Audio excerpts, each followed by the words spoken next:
Wow, मुझे clay से खेलना बहुत पसंद है। बहुत मजा आता है और इससे बहुत कुछ किया जा सकता है। इससे तो हम नए दोस्त भी बना सकते हैं। Hello hello. देखा? हेलो दोस्तों, कैसे हो आप सब? इस सुंदर दुनिया में आपका स्वागत है। शुक्रिया डॉक्टर बाइनॉक्स। वाकई ये बहुत ही ज्यादा सुंदर दुनिया है। मैं इसके बारे में और जानना चाहता हूँ।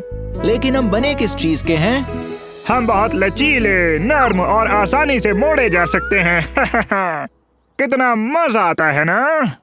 बिल्कुल, देखो मैं बड़ा हो गया, अब छोटा और अब लंबा। ओह, तुम भी ना। खैर, तुम्हारे सवाल का जवाब दे दूं। तुम दोनों को बनाया गया है क्ले जैसी किसी चीज से, और आज मैं अपने दोस्तों को बताने जा रहा हूँ तुम्हारे इतने रंगीन इतिहास के बारे में। मेरे साथ आओ, ज़ूम इन। प्ले डो का आविष्कार किया गया था खेलने के लिए नहीं, बल्कि सफाई के काम के लिए। नोआ मैकीवर, जिन्होंने इस शानदार क्ले का आविष्कार किया, उन्होंने इसे बेचा था वॉलपेपर क्लीनर के तौर पर, जो एक बड़ी चीज साबित हुई सन 1955 में। क्या बता सकते हो उन्हें अपने वॉलपेपर को साफ क्यों करना पड़ता था? पता है मुझे, क्योंकि उस जमाने में उनका सबसे बड़ा फ्यूल कोयला होता था, जिसे तब घरों के अंदर हीटर और बॉयलर में जलाया जाता था, जिससे दीवारों पर धुएं के निशान पड़ जाते थे। बिल्कुल ठीक कहा, और इसी वजह से नोआ उसे बेचकर बहुत पैसा कमा लिया करते थे। लेकिन दूसरे विश्व युद्ध के बाद दुनिया ने नेचुरल गैस इस्तेमाल करनी शुरू कर दी मेन फ्यूल के तौर पर। इसके साथ साथ वॉशेबल वॉलपेपर्स आ जाने की वजह से नोआ की बिक्री में बहुत ही ज्यादा कमी आ गई। इससे उनके फैमिली बिजनेस कूटोल प्रोडक्ट्स को दिवालिया होने का खतरा हो गया।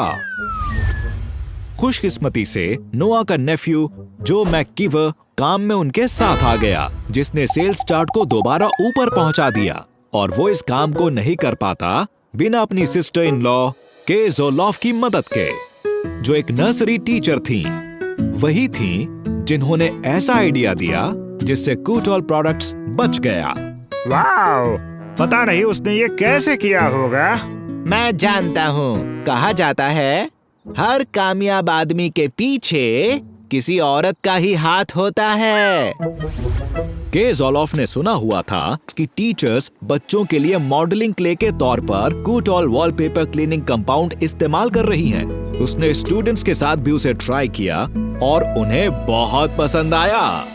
ये देखकर उन्होंने नोआ मैकीवर को और उनके कंपेटिटर को भी इस बात के लिए मनाया कि वो अपने प्रोडक्ट्स को बच्चों के लिए आर्ट्स एंड क्राफ्ट्स क्ले की तरह बेचें।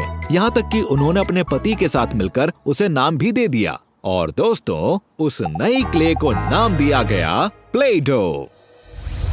वाह, कितनी शानदार कहानी है। मैं खुद को खास समझ रहा हूँ। समझना भी चाहिए, क्योंकि तुम साधारण वॉलपेपर वाइपिंग मिक्सचर से बन गए बच्चों के लिए सबसे ज्यादा बिकने वाली क्ले, वो भी पूरी दुनिया में। हमारे पास ऐसा बहुत कुछ है कि लोग हमें शुक्रिया करें। क्यों, मैंने ठीक कहा ना डॉक्टर बाइनॉक्स? तुमने सही कहा।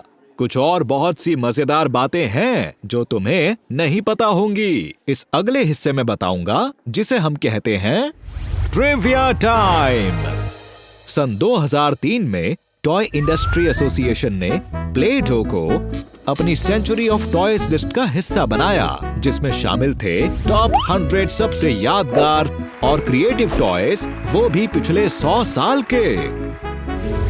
1955 में आविष्कार होने के बाद से 700 मिलियन पाउंड से ज्यादा प्ले डो पूरी दुनिया में बेची जा चुकी हैं। देखा, थी ना ये हैरान कर देने वाली कहानी?